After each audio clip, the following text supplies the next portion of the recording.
기도하겠습니다. 하나님, 주의 말씀을 먹고 주의 말씀에 결단하고 하나님이 푸른 초장으로 인도하시는 그 은혜의 삶을 살기를 소원합니다. 이 시간 주께서 말씀하시고 주께서 듣게 하시고 결단케 하시는 은혜가 성령께서 인쳐주셔서 전하는 입술과 듣는 귀에 성령께서 인쳐주심으로 주의 말씀을 듣고 주의 말씀으로 결단하고 하나님 앞에 부름받은 자로 살아가는 자들이 되게 하옵소서. 감사하며 축복하며 예수님의 이름으로 기도드립니다. 아멘. 오늘은 졸업 예배로 드리고 있습니다. 설교가 마친 뒤에 졸업생들이 오게 됩니다마는 우리가 졸업 예배를 맞으면서 또한 하나님의 말씀은 모든 자들에게 동일하게 적용이 되리라 믿고 오늘 하나님께서 우리에게 참 삶의 분명한 목표, 우리에게 삶의 목표가 없이는 그 삶은 지루하고 아픔이 있고 고통이 있고 열정이 없습니다. 그런데 삶의 분명한 목표가 있는 사람은 열정이 있습니다. 어떤 일을 향해서도 열정이 있게 되어지는 거예요. 호랑이가 어떤 목표물을 딱 발견하고서는 옆에 알짱알짱거리는 거 보지 않습니다. 목표를 향해서 딱 정하면 그것을 향해서 용맹스럽게 달려가서 그것을 잡아챕니다. 그러기에 용맹스럽고 날쌔미 있는 것입니다. 우리의 삶 속에 목표가 없으면 흐지부지 삶에 늘 걱정만 있고 힘든 삶을 살아갈 수밖에 없습니다. 목표가 분명한 사람은, 로버트 슐러 목사님이 그렇게 말씀했어요. 목표가 분명한 사람은 목표를 향해서 최선을 다하는 사람은 호랑이보다 더 무섭다 그랬어요. 세상이 무서운 것이 아니라 우리가 이 세상을 변화시킬 수 있는 그 목적은 우리의 삶 속에 분명한 확실한 나라가 우리에게 있는 줄을 믿습니다. 하나님의 나라를 위해서 가는 거예요. 예수 믿는 사람들은 오늘 차원이 다른 삶에 대한 것들을 성경은 우리에게 말씀해 주고 있습니다. 그런데 세상 사람들은 걱정이 많습니다. 우리가 걱정하는 이유들을 가만히 다 보면 우리가 96%가 필요 없는 걱정이라는 거예요. 심리학자가 그것을 뽑아봤어요. 그랬더니 30%는 지나간 과거에 대한 것을 걱정한다는 거예요, 사람이. 또 40%는 절대 일어나지 않을 일들을 두고 걱정한다는 겁니다. 22%가 별것 아닌 것 가지고 걱정하고 씨름한다는 거예요. 4%만이 어쩔 수 없는 그것을 걱정을 한다는 것입니다. 우리가 분명한 목표를 정하지 않고서는 다 모든 일들이 보면 짜증이고 걱정되는 일들입니다. 걱정 많은 사람 인생이에요. 우리가 어느 때는 어느 분이 예배를 오면서도 늘 집안 걱정 때문에 늘 걱정이 있다가 늘 남편한테 그 중간쯤 오면 그렇게 얘기하는 거예요. 여보, 내가 그 다리미를 그냥 내가 안 뽑고 그냥 온 것 같아. 남편이 걱정이 되니까 또 같이 예배가 늦을 줄 알면서도 돌아가서 그곳에 가서 확인을 합니다. 보니까 다 빼져 있는 거예요. 또 다음 주도 역시 보니까 그 염려병에 걸려 있는 겁니다, 아내가. 그러니까 가면서 또 이상하게 내가 그거 다리미 아침에 그 옷을 다리고 그냥 온 것 같아. 아닌 줄 알면서도 남편이 또 가는 겁니다. 가가지고는 봐서 보니까 확인해 보니까 역시도 그냥 빼져 있습니다. 또 그 다음 주도 또 그런 염려병이 도져가지고 오면서부터 그런 얘기를 하는 겁니다. 나 또 두고 온 것 같아. 마음이 좀 괴로워서 내가 확인하고서는 내가 예배 드릴 수가 없을 것 같아. 예배 시간에 그 생만 할 것 같아. 그러니까 남편이 내가 그럴 줄 알고 내가 다리미를 들고 왔네, 이 사람아. 다리미를. 우리가 사실은 다 필요 없는 일들 가지고 다 생각에 잡혀가지고 우리가 그런 삶을 우리가 다 지납니다. 목적 없이, 어느 때는 목표 없이 걱정 사서 한다고 그럽니다.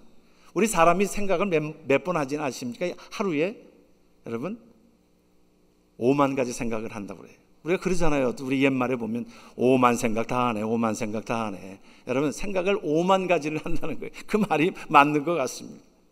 그런데 우리의 생각과 마음을 어디에 중심을 두고 있느냐에 따라서 마음을 빼앗기지 말라. 우리가 하나님은 우리에게 그것을 말씀해 주고 있어요. 베드로전서 5장 7절은 우리에게 그렇게 말씀합니다. 너의 염려를 다 주께 맡겨버리라. 이는 저가 너희를 권고하심이라.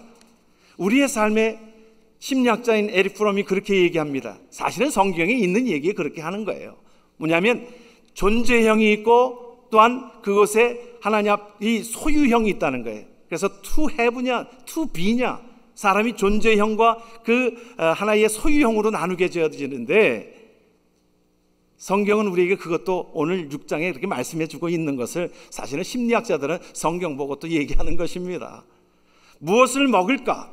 무엇을 마실까? 무엇을 입을까? 이것은 누가 하는 것이라고 그랬어요? 오늘 말씀에 누가 하시는 것이라고? 이방인들이 하는 것이라고 그랬어요. 우리가 우리말로 바꾸면 이방인들이 무엇입니까? 지금 시대에 이방인들은 예수 믿지 않는 자들, 하나님을 믿지 않는 자들, 그들이 삶의 어떤 목표와 모든 추구하는 것은 무엇을 입을까?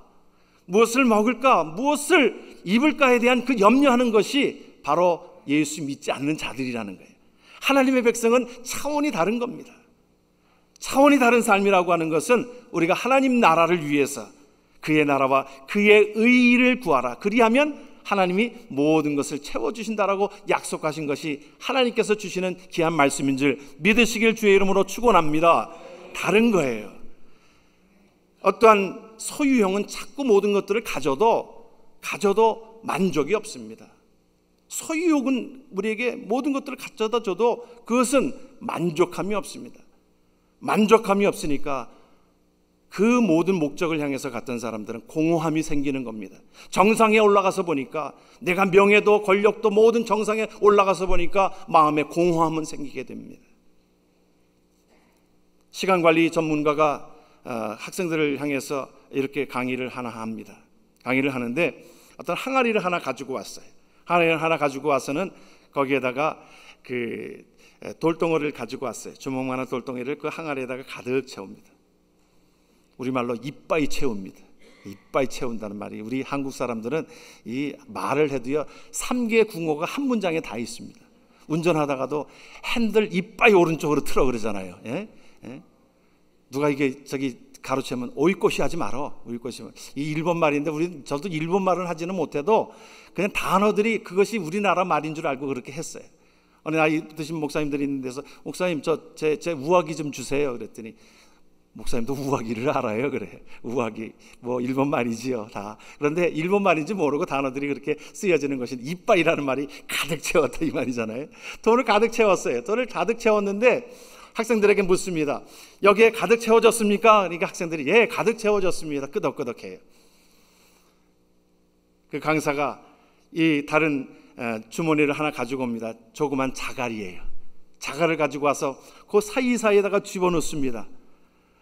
그러니까 다 들어가는 거예요. 한 자루가 가져왔는데 그 자갈을 와다 놓으니까 자갈이 다 들어가는 거예요. 학생들에게 묻습니다. 꽉 찬 것 같습니까? 학생들이 대답을 못하는 거예요. 글쎄요. 다 채워진 것 같기도 하고 안 채워진 것 같기도 하고 글쎄요. 또 이 강사가 한 모래주머니를 가지고 오는 거예요. 모래주머니를 가져오더니 거기다 가득 부으니까 그 모래가 가득 다 들어가는 거예요. 꽉 채웠습니다. 그러니까 학생들에게 또 묻습니다. 꽉 채워졌습니까? 그러니까 이제서야 학생들이 아니요. 그래요. 안 채워졌어요. 물 주전자를 하나 가지고 와가지고 물을 갖다가 사이사이에다가 부니까 그 항아리가 그때서야 꽉 차는 겁니다. 무엇을 의미하고 있는가? 무엇을 의미하고 있습니까? 거기에 물을 채워놨다라고 하면 거기에 모래도 채울 수가 없을 것이고 거기에 자갈도 채울 수 없을 것이고 큰 돌도 채울 수 없을 것입니다. 거기에 우선순위가 무엇인가에 그것이 먼저 돌이 채워진 다음에 그 다음에 이것이 차례대로 채워지니까 모든 것들이 고루고루 다 채워지는 것 아니겠어요? 이방인들이 추구하는 모든 것들 속에서는 거기에다가 잔뜩 다른 것들을 채워놓고 하니까 먼저 굵은 돌을 그곳에 모아놓고 그것을 채워야 되는데 하나님 한 분을 하나님 앞에 먼저 모시고 주님 중심으로 그 삶이 채워져야 되는데 그들은 다른 곳에 먼저 명예를 채우고 돈을 채우고 그러다 보니까 그곳에 가서 보니까 아무것도 아닌 거예요. 공허함이 있는 거예요. 외로움이 있는 거예요. 그러니까 하는 이야기가 뭐예요? 자살하고 맙니다. 자살을 거꾸로 하니까 뭐예요? 살자예요. 예.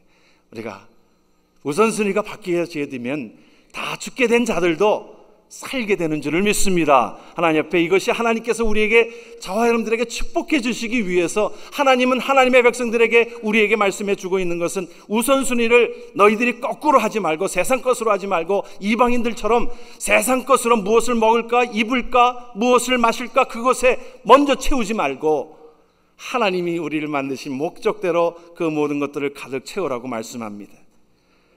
하나님의 사람은요, 분명한 목표가 있는 사람입니다. 예수 믿는 사람들은요, 우선순위가 하나님 앞에 분명한 목적이 있는 삶이 되어야 되는 것입니다. 오늘 분명하게 우리에게 성경은 말씀하고 있습니다. 너희는 먼저 그의 나라와 그의 의의를 구하라. 그리하면 모든 것을 너희에게 더하시리라. 할렐루야. 하나님의 나라의 백성들은 이러한 삶의 좌우명을 가지고 하나님 앞에 굳건하게 살아감으로 인하여 하나님이 주시는 모든 축복들을 받으며 살아가는 자되기를 주의 이름으로 축원합니다. 하나님의 마음을 품는 거예요. 하나님의 마음을. 예수 믿는 사람들은 하나님의 눈치를 살피는 일입니다. 한국에서 제가 참 섬겼던 그 신학교의 학장이었던 김웅조 목사님 스승이지요. 그분은 늘 그렇게 말씀하셨어요. 하나님의 눈치를 내가 살피며 살아가는 거야. 하나님이 이것 하면 좋아하시겠지, 이것 하면 싫어하시겠지, 하나님의 눈치를 살피면서 살아간다고 말씀합니다. 우리가 하나님의 일들이 무엇이 하나님이 기뻐하시는 일인지, 미국의 역사 가운데 역사상에 그 백화점교회에 아주 전설적인 인물이 있습니다. 누구십니까? 알지요 여러분? 존 워너메이커라고 하는 사람입니다. 존 워너메이커는 그가 참 나중에는 거부가 되어서 백화점교회에서는 일약 참 유명한 사람이고, 또한 모든 곳에 YMC 건물들을 세우고 한국에도 YMC 건물을 그가 세워준 것입니다. 귀한 일들을 많이 했지요. 그런데 사실은 그가 가난했었습니다. 그런데 티네이저 때 13살 때 그가 하나님의 몸된 교회를 가는데 보니까 앞이 너무 질퍽질퍽한 거예요. 질퍽질퍽하니까 하나님 앞에 예배 드리러 가는데 너무 이게 좋지 않은 거예요. 그 마음이 들었습니다.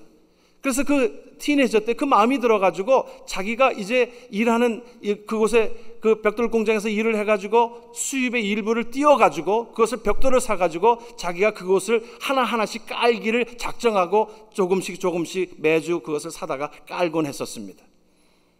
많은 시간들을 언제 깔는지는 모르지만 그 일을 시작하였는데 담임 목사님이 그것을 보았어요. 보니까 한쪽에서 그것이 채워지고 있는데 보니까 어린 소년이 그것을 사다가 그것을 깔고 있는 겁니다. 감동이 됐어요. 교인 앞에 광고했어요. 교인들이 부끄러워졌습니다.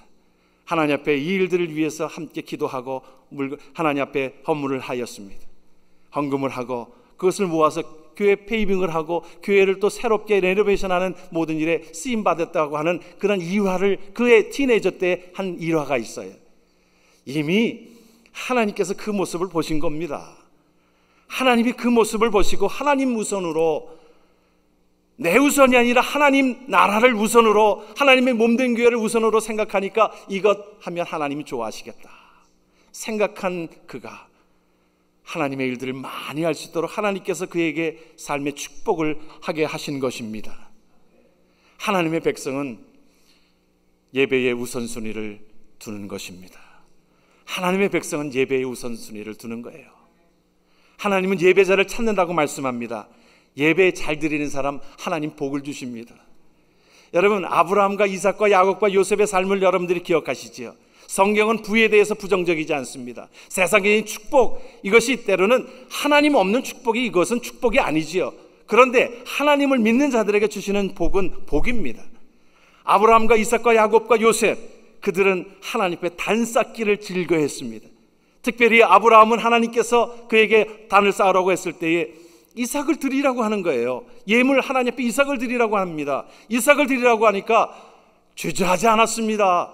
하나님 앞에 내 몸도 드리는데 내 몸을 다 하나님 앞에 드리는 마음입니다. 예배라고 하는 것은 하나님 앞에 저와 여러분들의 모든 것들을 하나님 앞에 드리는 것입니다. 하나님 그거 받으셨어요. 하나님은 받으시고 그를 이삭을 죽이지 아니하시고 예비된 여호와 이레의 축복이 그의 삶 속에 날마다 이어지게 되는 역사가 아브라함의 축복인 줄 믿으시길 바랍니다. 하나님은 예배하전을 찾으시고, 여러분 라디오를 사가지고 왔는데요, 라디오가 고장이 났어요. 라디오를 고장이 나면 어떻게 해요? 전파사에 가서 라디오를 고쳤습니다. 요즘에야 사실은 뭐 라디오 값이 싸지만 옛날만 해도 라디오가 얼마나 비쌌습니까? 라디오 하나만 있어도 라디오 가지고 온갖 것을 다 중계방송 다 듣고요, 진공관 시기였잖아요 옛날에. 그래가지고 또 어느 때는 잘 뭐 중계방송 듣다가요 온 식구가 거기를 기울이다가 그 라디오가 잘 나오지 않으면 툭툭 치기도 합니다. 툭툭 치면 어떻게 진공관이 달 붙어가지고요 예? 그래가지고 또 소리가 나기도 해요. 그런데 라디오가 고장이 나서 전파사에 맡겼습니다. 맡겨가지고 라디오를 가지고 오면 고친 것은 어때요? 딱 틀면 소리가 잘 납니다. 주파수를 딱 맞추면 이미자 노래도 나오고, 예? 소리가 잘 나요. 그것을 보고서 뭐라 그래요? 아, 참 라디오가 고쳐졌다. 여러분, 저와 여러분들이 죄로 얼룩졌던 우리들이 하나님을 예배할 줄 모릅니다. 죄악 가운데 있는 자들은 자기가 주인인 줄 알아요. 하나님을 주인인 줄 모르고 예배할 줄 몰라요. 그런데 예배라고 하는 것은 하나님을 찾는 것입니다. 찬양이라고 하는 것은 그런 의미를 가지고 있어요. 이사야서 43장 21절에 보면 이 백성은 내가 나를 위하여 지었나니 나를 찬송하게 하려 함이니라. 할렐루야. 우리가 예수를 믿게 되어지면서 하나님을 예배합니다. 우리가 하나님 앞에 찬양하는 것이 얼마나 아름다운지 몰라요. 우리가 살아난 것입니다. 하나님께서 보시고 고장난 라디오가 고장난 것을 고침받았던 것처럼 예수 그리스도를 믿음으로 새로운 피조물이 되어짐으로 저와 여러분들의 삶 속에 새로운 피조물은 하나님을 예배하는 자입니다. 그것을 기뻐하는 거예요. 살아났구나. 죽었던 내가 살아났구나.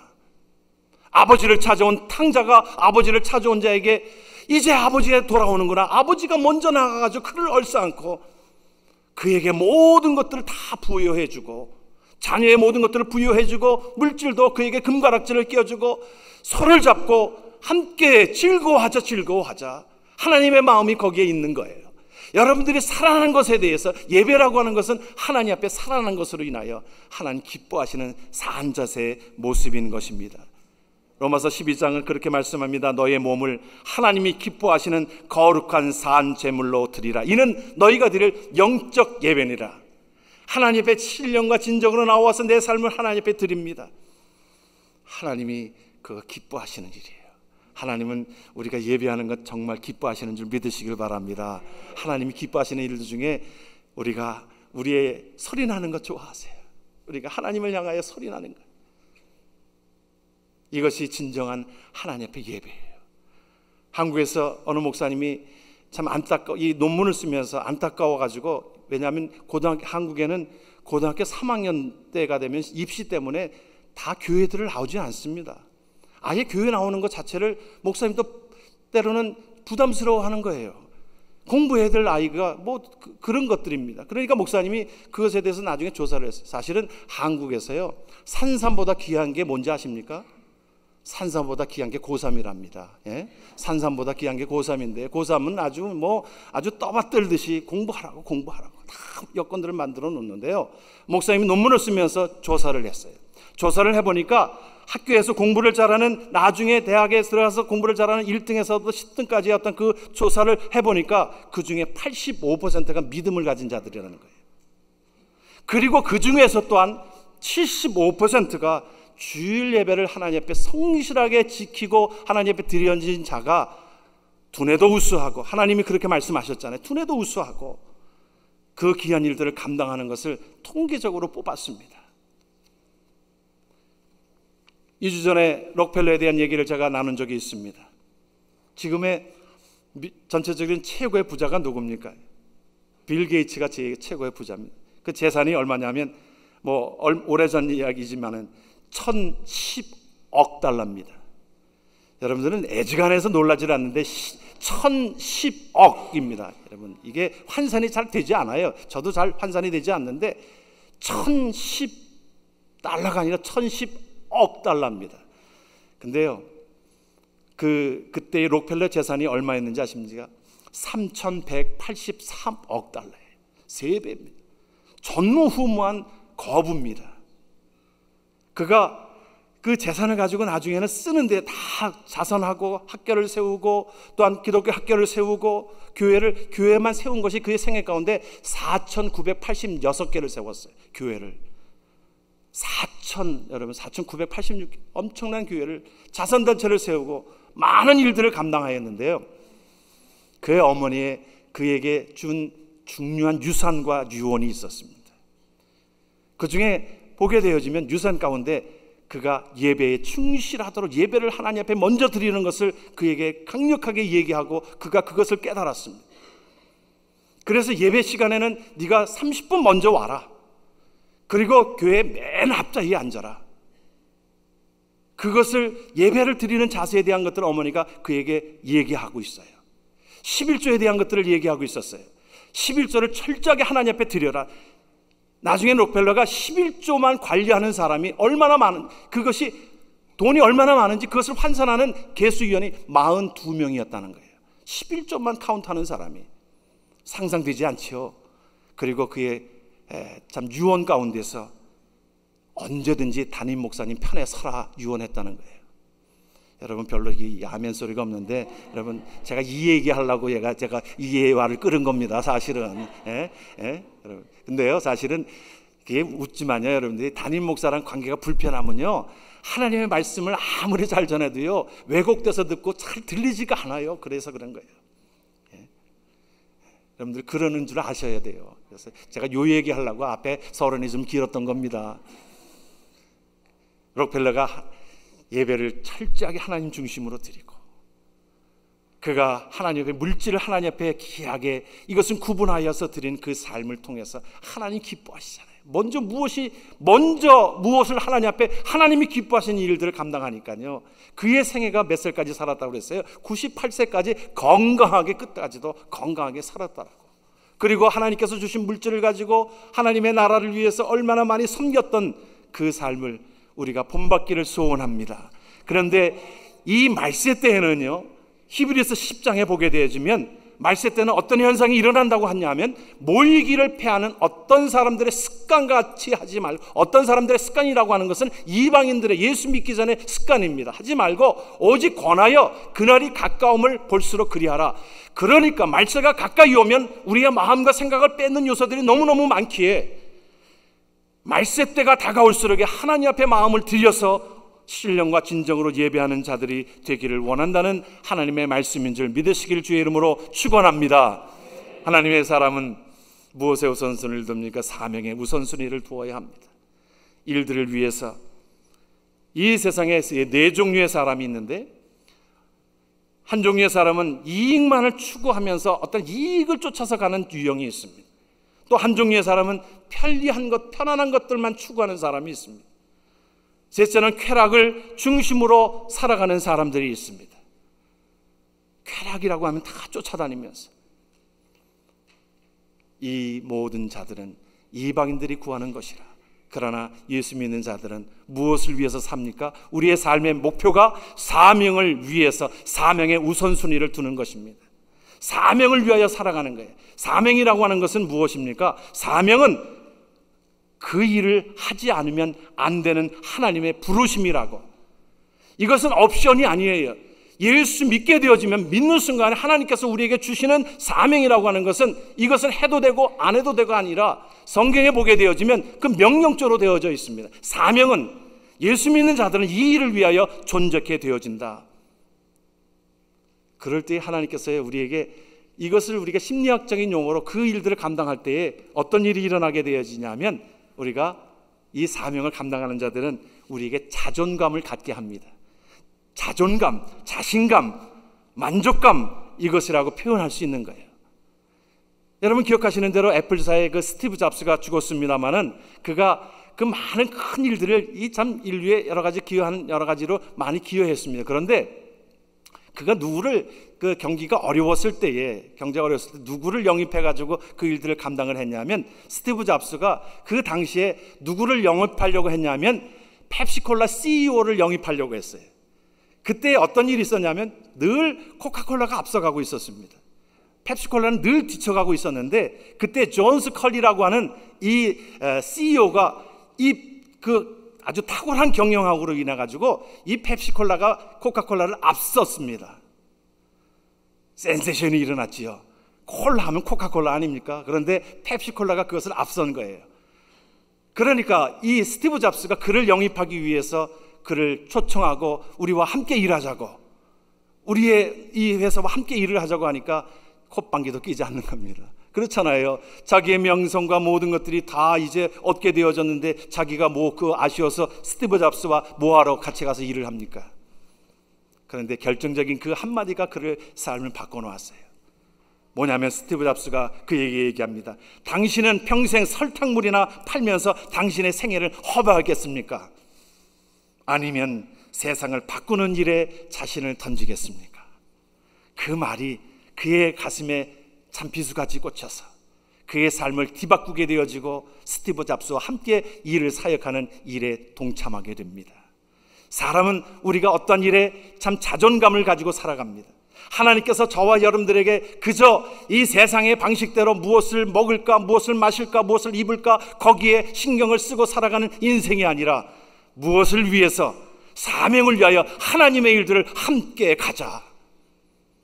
우리가 하나님 앞에 하나님의 일들을 위해서 기도함으로 하나님의 나라를 확장해 나갈 수가 있고 세상을 변화시킬 수 있잖아요. 하나님 앞에 내가 선교비를 보내므로 그곳에 선교사님들이 힘을 얻고 하나님의 나라를 확장하는 모든 일에 쓰임받게 하잖아요.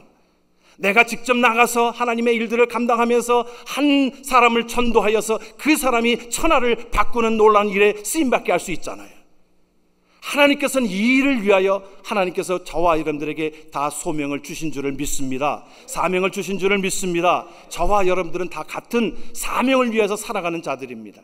방법은 다르지만 저와 여러분들은 다 동업자예요. 하나님의 일들을 위해서 꼭 어떤 특정한 사람만이 아니라 하나님의 귀한 사명을 위하여 그 일을 함께 내가 처한 환경 속에서 그것을 목표를 하고 살아가는 것입니다.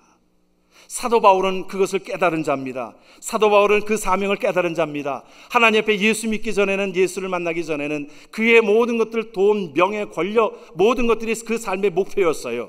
그런데 그 삶이 기쁨이 없는 겁니다. 그 삶이 도대체가 아무리 모아도 최고 자리에 올라가 있어도 그의 삶은 기쁨이 없는 거예요. 그런데 그에게 도전 준 사람이 있습니다. 누구냐 하면 스데반 집사예요. 스데반 집사는 아무것도 없는 것 같은데 그 자가 죽음의 현장에서도, 많은 사람들이 돌로 쳐 죽이는 그 죽음의 현장에서도 자기가 가지지 못한 기쁨을 그가 소유하고 있는 겁니다. 해같이 얼굴이, 천사같이 얼굴이 빛나는 얼굴을 하면서 죽음을 맞이하는 그 모습을 보면서 사도 바울이 자기는 다 가져보았지만 기쁨이 없었는데 그에게 도전을 준 스데반 집사의 순교는 그의 삶을 바꿔놓았고, 그가 고백합니다. 내가 달려갈 길과 주 예수께 받은 사명, 곧 하나님의 은혜의 복음을 증언하는 일을 마치려 하면은 나의 생명도조차도 조금도 귀한 것으로 여기지 아니하고 생명 다 바쳐서 하나님의 귀한 사명을 위하여 살아갔던 귀한 생애를 우리는 기억합니다. 하나님 앞에 저와 여러분들이 그 일의 사명을 위하여 우리의 모든 것들을 드려서 온전하게 쓰임받기를 주의 이름으로 축원합니다. 결론으로 우리가 알고 있는 에릭 이들에 대한 이야기를 하면서 말씀을 맡기를 원합니다. 이분은 1924년에 파리 올림픽 때에 나갔던 선수입니다. 그는 100m 육상 경기의 경기자입니다. 영국 국민의 기대를 모은 그 자였어요. 금메달 유망주였지요. 나가기만 하면 됐는 그 에릭 빈들은 그것을 위해서 준비했습니다. 근데 그가 자신이 뛰어야 할 경기가 주일에 있는 거예요. 주일에 있는 것을 알고서는 단호한 결단을 내리게 됩니다. 저는 주일에는 뛰지 않습니다. 그 말에 영국뿐 아니라 전 세계가 그의 결단에 놀랐습니다. 우승 후보자가. 그런데 언론은 비난했어요. 뭐라고 비난했냐 하면 옹졸한 신앙인이라고, 배신자라고. 사람들은 냉소하기 시작했습니다. 이해할 수 없었어요. 그게 그렇게 중요해? 뭐가 그렇게 중요해? 국민들의 온갖 분노와 온갖 비난 속에서도 에릭 리들은 주의를 지키기 위해 자신의 주 종목인 100m 단거리 경기를 포기하게 됩니다. 그러나 우여곡절 끝에 100m 경기 대신에 400m 경기에 나갈 수 있게 됩니다. 처음 출전한 장거리 400m 경기에서 혼신의 역주 끝에 세계 신기록을 세우게 됩니다. 금메달을 목에 거는 영광을 얻게 되어져요. 경기 위에서 인터뷰에서 에릭은 그렇게 얘기합니다. 400m 경기에서 제가 승리한 비결은 처음 200m는 제가 최선을 다해서 달렸습니다. 나머지 200m는 하나님의 도우심으로 더 빨리 달릴 수 있었기 때문입니다. 사랑하는 성도 여러분, 하나님 앞에 우선순위를 정하고 그 우선순위를 따라서 하나님이 기뻐하신 일을 감당할 때 하나님의 전적인 도우심으로 우리를 승리하게 하실 줄을 믿습니다. 기도합니다. 아버지 하나님, 우리의 순간순간 많은 결단을 요구할 때가 있습니다. 하나님이 기뻐하신 일에 우선순위를 삼게 하시고 그곳에 예배를 두고 사명을 두고 하나님 앞에 우선순위로 살아가는 하나님의 백성들, 하나님 내가 너를 도와주리라, 굳세게 하리라, 하나님의 능력을 믿고 나아가는 자들이 되게 하옵소서. 예수님의 이름으로 기도드립니다. 아멘.